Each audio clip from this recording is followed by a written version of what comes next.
Okay, we are about to live test. This is a Marine Holley 4-barrel carburetor. Now from the outside you cannot tell, but 450, 600 and 650 all look exactly alike. The difference is underneath in the butterflies and the venturis and different things in there, but you don't know, you can't tell. This one here has electric choke, which is what most people want.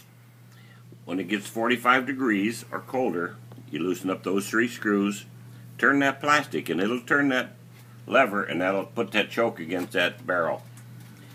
Retighten them 3 screws, and your choke is set. Put your ground and your hot wire on there.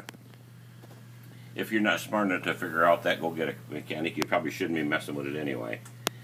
Okay, what we're going to be looking at here is when this computer starts computing the output of the engine, it measures the exhaust emissions, just like you do when you go to get your vehicle emission tested. You're going to see some blinking lights. When that stops, we want it to be stopping on about 12, which means 12 parts of air to 1 part of gas, which we've already got preset by these mixture screws. Okay?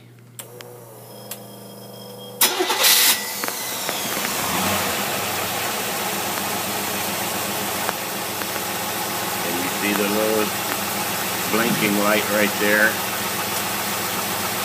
and then you see the steady light. Both of those are going to go out. This is the calculation and this is the reading light.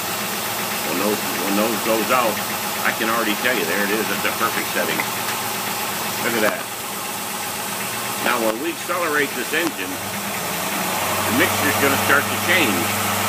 You notice when I first hit it, it got richer. That's because the pump squirted. You see it every time. See that pump squirted?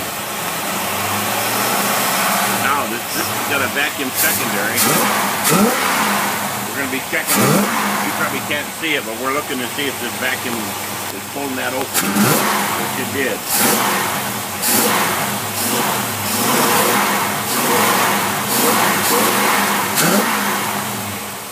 Okay. Did you see the mixture gets thinner as this vehicle accelerates because you've overcome some inertia, and you can afford to let the mixture get a little bit thinner. The newer the carburetor, the more modern the setup, the more it does that. Some of the old carburetors, they don't do that. They just keep on the chugging. You see your warning here about spraying cleaners and stuff around in here and on the outside because it'll eat the finish off. Although this is electronically baked on powder coating, it's resistant to salt water and all that. If you need to clean your engine off, just use soap and water. You don't need gas or anything to clean it off with, because the ether and all that stuff and carburetor cleaner will eat the finish off anything, and it'll also make you blow your engine up by squirting that stuff into it. Very critical on this stuff here. Remember, we got it in the writing there, but you look at that pressure, 3 pounds. All fuel pumps are going to put out more than that unless you get a very expensive one with an adjustment on it. But all fuel pumps are probably going to put out more than 3, and it's going to cause these carburetors to flood. Timing 30 degrees at 3,000, so on and so forth. This carburetor is ready to ship. Thank you for your interest at Carburetors and More.